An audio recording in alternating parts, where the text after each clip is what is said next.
নমস্কার বন্ধুরা, সুলেখা রান্নাঘরে। তো দেখো এখানে বড় দানার সাবু, তা সাবুর একটা পায়েস করে দেখাবো কচি নারকেল দিয়ে। তা আমি এটা 1 ঘন্টা 1.5 ঘন্টার জন্য একটু ভিজিয়ে রেখে দিচ্ছি।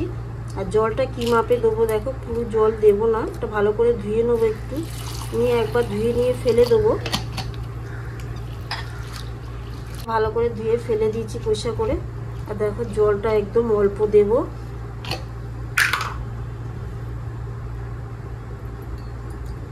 মানে যাতে সাবুটা পুরো ভিজে যায়।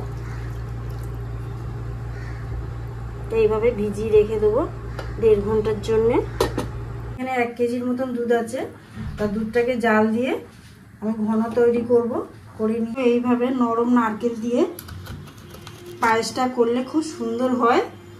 দুধটা দেখো এইদিকে হচ্ছে, জাল দিচ্ছি, আর এইদিকে আমি একটা কড়াইতে আমি একটু হালকা করে ভেজে নেবো। বাদামটা ভেজে নিচ্ছি আমি, এই সাবুটা আমি হালকা করে একটু ভেজে নিচ্ছি। দেখো সাবুটা পুরো হালকা ভাজা হয়ে গেছে, তা আমি লাভিয়ে নিচ্ছি। চামচ একটু ঘি দিয়ে দিলাম। ওই দোমালা নারকেলটা আমি ভেজে নেবো, একটু ছোট ছোট টুকরো করে নিয়েছি আমি। দোমালা নারকেলটা দেখো পুরো ভাজা হয়ে গেছে, হালকা একদম ভেজে নিয়েছি। নিয়ে আমি এবার দুধটা দেখো পুরো একদম ঘন হয়ে গেছে, আমি দুধে দিয়ে দিলাম। পুরো নারকেলটা দিয়ে এরকমভাবে ফুটিয়ে নিয়ে এবার আমি ওই ভাজা সাবুটা দিয়ে দিচ্ছি, দিয়ে গ্যাসটাকে এবারে সিমে রেখে দেবো। এখানে আমি 3টে ছোট ছোট এলাচ দিয়ে দিচ্ছি। আর এবারে কাজু বাদামটা যে ভেজে রেখেছিলাম ওটা দিয়ে দিলাম। চিনি দিচ্ছি, লাস্টে একটু অল্প গুড় দিয়ে দেবো। একটু পাতলা টাইপের লাগিয়ে নিতে আমি গুড় দিয়ে দিচ্ছি 1 মুঠোর মতন, কালারটা ভালো চেঞ্জ হওয়ার জন্যে।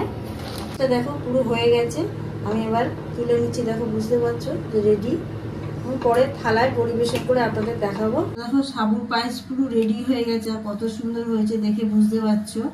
তো আমি এখন এটা পরিবেশন করে দেখাচ্ছি, দেখো কত সুন্দর হয়েছে। আপনারাও ট্রাই করে দেখুন বাড়িতে। নতুন ধরনের কচি একদম নারকেল দিয়ে পায়েসটা খুব সুন্দর হয়, সাবুর পায়েসটা। যদিও অবশ্যই আপনাদের ভালো লাগে, চ্যানেলটাকে প্লিজ সাবস্ক্রাইব করুন, লাইক করুন, কমেন্ট করে জানান, পারলে শেয়ার করে দিবেন।